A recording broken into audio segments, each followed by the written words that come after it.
Mainland China, a symbol of power and prosperity in Asia for thousands of years. Carrying the mission of conquest, an ambitious desire for expansive dominance. For many decades, it has sought to expand its territory to the south, claiming the South China Sea, annexing Southeast Asia, reaching out to the Pacific, but has not yet achieved it. Partly because of this island Taiwan. If Taiwan declares independence and has no connection to China anymore, it means the United States and its allies would come closer to China's borders, effectively sealing off the southern expansion route. Will Xi Jinping use overwhelming force to crush Taiwan, or will he use an iron-fisted approach, employing a long-term strategy without firing a single bullet?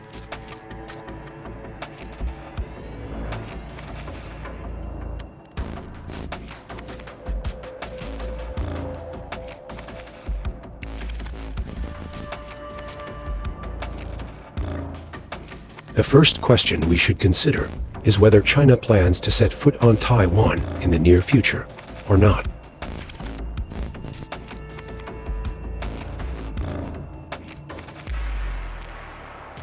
It can be observed that tensions have been escalating in recent years, alarming signs in Taiwan before a series of joint military exercises. Visits from the US or Western leaders. China responds consistently with many large-scale exercises around the Taiwan Strait, raising concerns about a potentially imbalanced armed conflict. Even alarming to the point. The man you are seeing on the screen.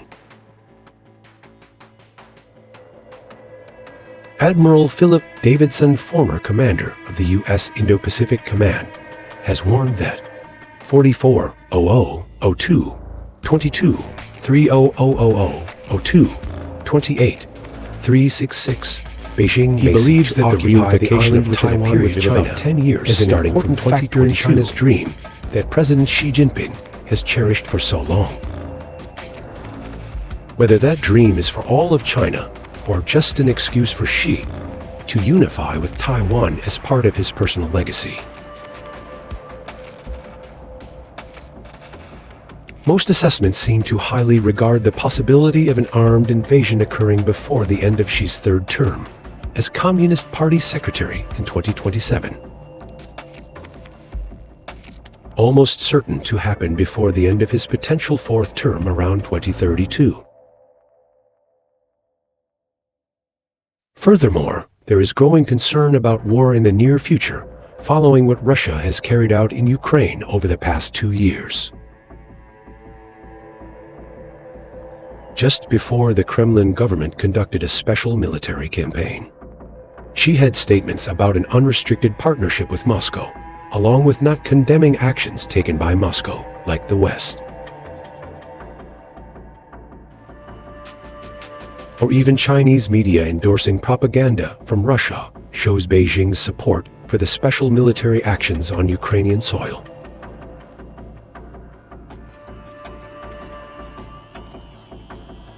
Beijing may perceive a strategic loophole as political and military resources from the US are being diverted to Europe. Perhaps Chinese leadership officials may have recognized that the Western response to Russia's attack is a sign that the US will not militarily intervene to protect a country not bound by a mutual defense pact, especially if facing a nuclear-armed adversary.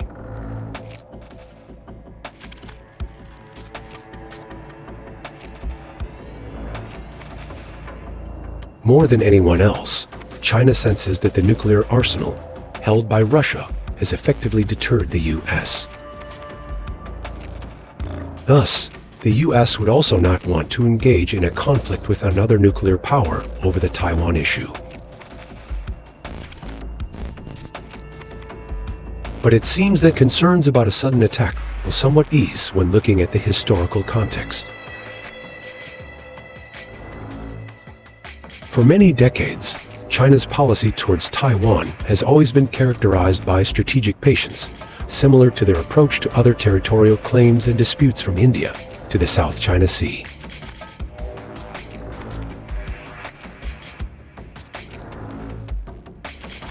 Instead of pushing China to abandon this approach and turn to military aggression against Taiwan, the Ukraine war reinforces Beijing's commitment to a longer-term game. Because the price Moscow paid both militarily and in terms of international isolation is only a small part compared to what China might face if they attempt to seize Taiwan with a large-scale military force. Beijing desires above all patience, waiting for Taiwan to gradually surrender instead of attacking immediately and risking taking the island at an extremely high cost or losing it forever.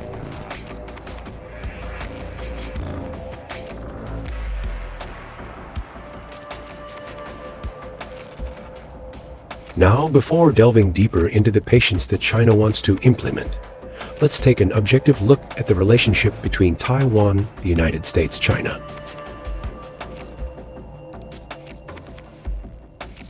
Since Putin's military campaign reached its peak, Taiwan has become the most dangerous hotspot in the world in a potential conflict involving the US, China, and many other powers.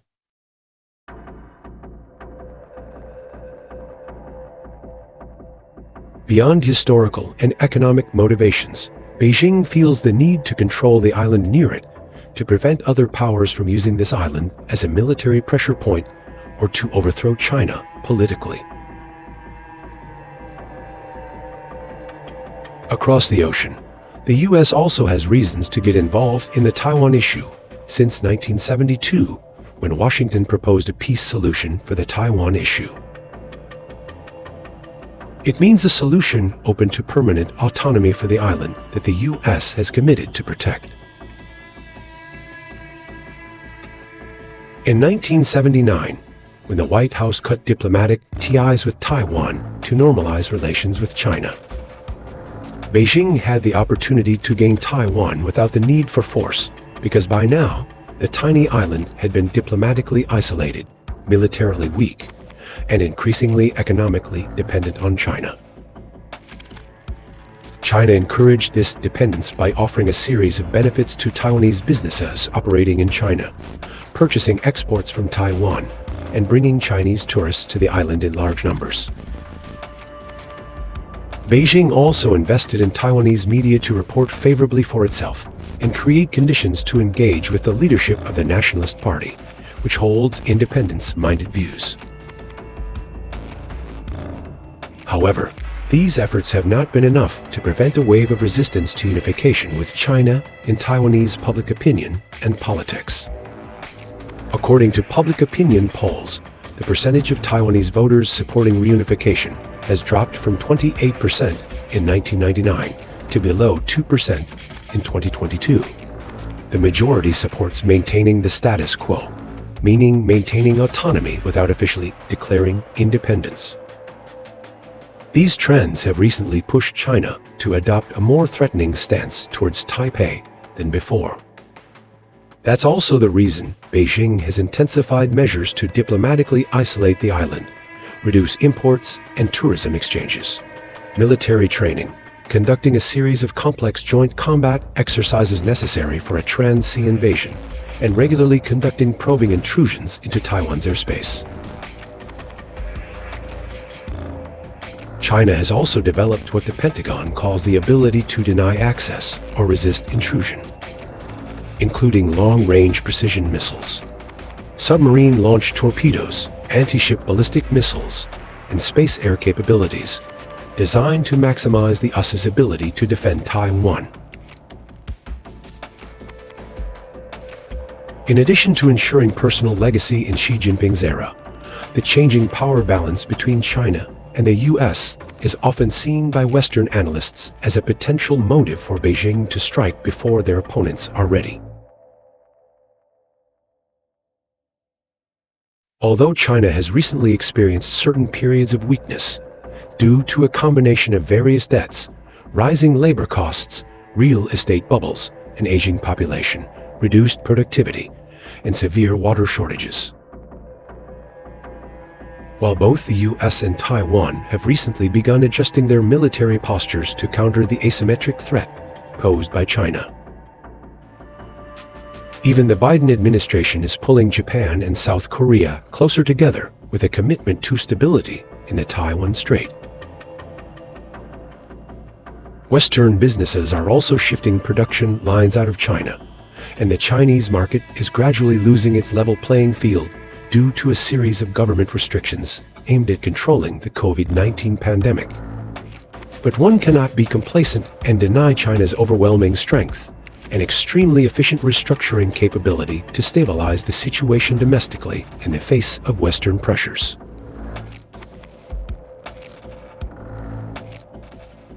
The patience demonstrated in efforts to stabilize the political situation domestically. Not only that, Chinese leaders are confident that they can handle internal issues much better than the West. They believe that Europe is gradually declining, struggling with poorly managed economies or slow growth, while becoming increasingly unstable due to social divisions or weakness from political leadership.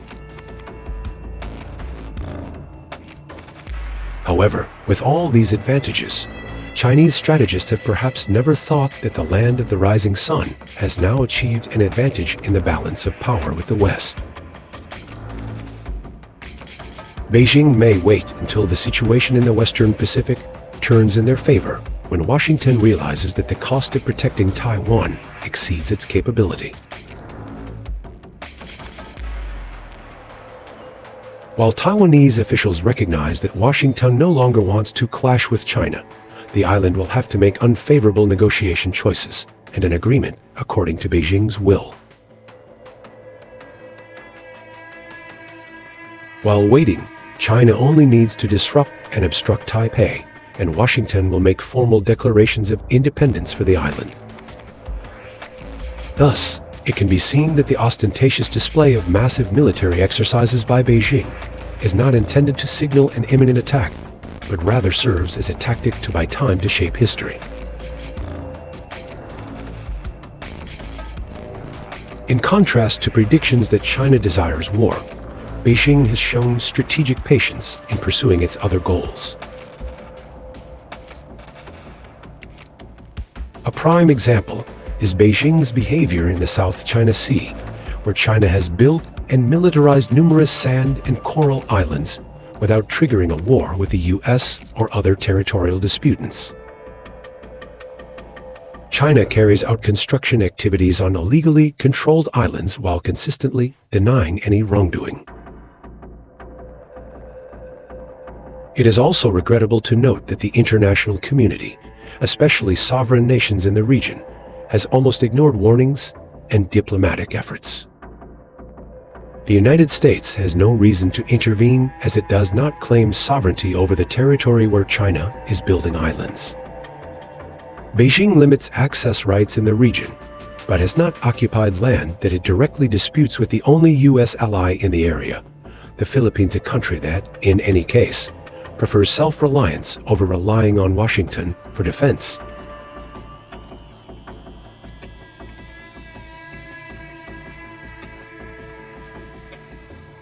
Similarly, Beijing has altered its strategic status without causing armed conflict in the disputed Senkaku or Diaoyu Islands by gradually escalating from infrequent appearances to a sustained presence in Japan's maritime zone, supplementing the Navy with Coast Guard in fishing vessels rather than warships.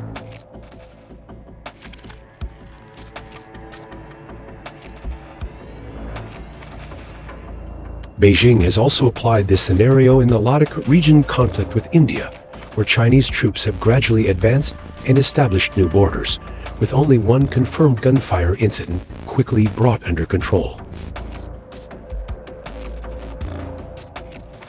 In more remote areas like the Indian Ocean, China has invested in seemingly civilian projects, which could play a role as basis for future naval campaigns. While causing vigilance among nations, these actions are not against international law.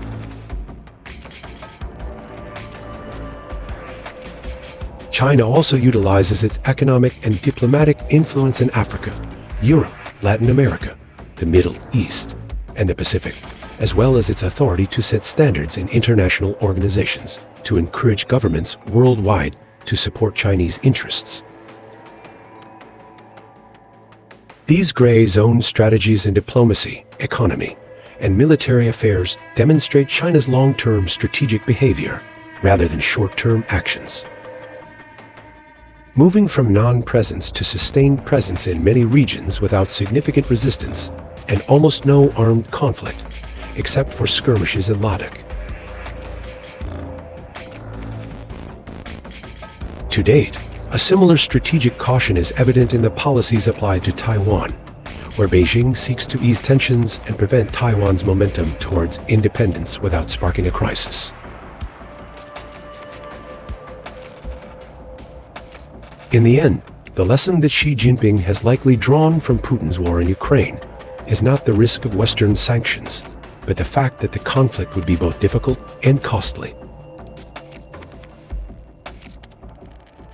Intense conflict in Ukraine serves as a reminder to him that war is highly unpredictable, and the amphibious campaign China would need to undertake to take Taiwan would be much more challenging than the land offensive Russia executed. Xi Jinping has reorganized the command structure of the Chinese military and intensified training to prepare for such a campaign. However, China's forces have not been tested in actual combat operations. Meanwhile, the likelihood of U.S. intervention to protect Taiwan has increased as anti-China sentiment grows in the U.S. and Europe. After President Joe Biden declared that defending Taiwan is a commitment, even if Beijing wins the fight for Taiwan, it is still uncertain whether they can secure victory in the aftermath.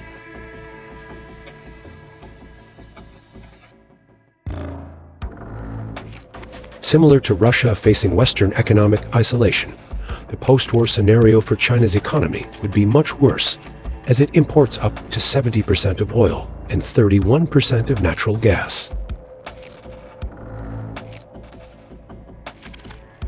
Despite being the world's largest coal producer, China still needs additional imports from abroad.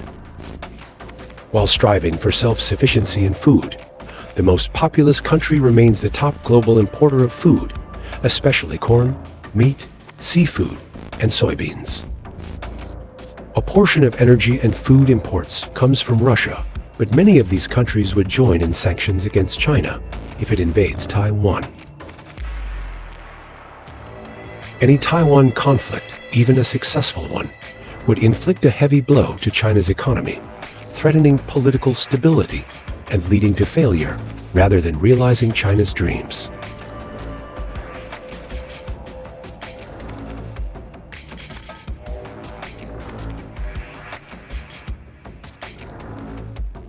Ultimately, perhaps China is following the motto left by their great strategist in history, Sun Tzu. No hitting still wins. If Beijing ultimately succeeds in taking Taiwan, it will severely damage Washington's credibility with allies in Asia, even challenging Australia, Japan, South Korea, and many other nations to either make deals with China or prepare for self-defense without U.S. assistance.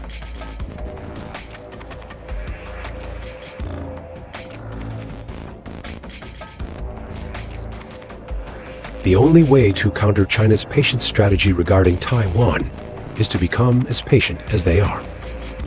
Continuously adjusting the deterrence capability from the U.S. and Taiwan to correspond with the threat of weapons, along with various military training activities that are constantly increasing from China.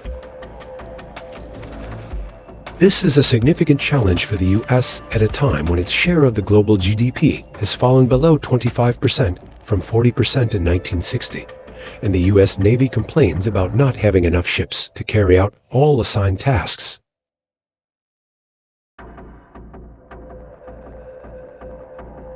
This is an even greater challenge for the island nation, allocating only 2.1% of GDP for defense. Recent efforts to transition from impractical dependence on expensive advanced weapons to a more realistic hedgehog strategy, using mines, short-range missiles, civil defense, and guerrilla resistance.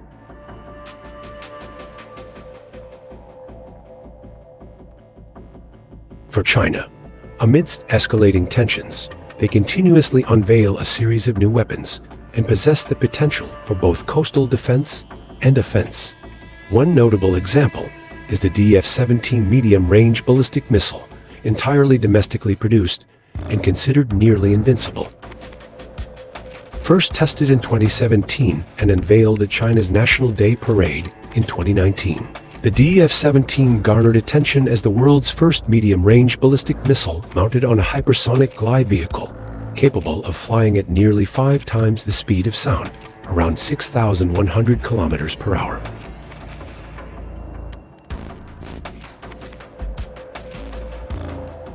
The DF-17 is believed to be one of the world's first hypersonic glide vehicles, powerful enough to penetrate U.S. missile defenses in the region. With a weight of approximately 15 tons and a range of 2,500 kilometers, the DF-17 could attack the territories of many potential opponents of China. Chinese missile experts believe that the DF-17 will play a crucial role in protecting China's territorial integrity amid increasing tensions in the Taiwan Strait. In the end, if the stalemate in the Taiwan Strait prolongs, the highest likelihood in the future is that the side that can endure the longest in the new game will likely emerge victorious.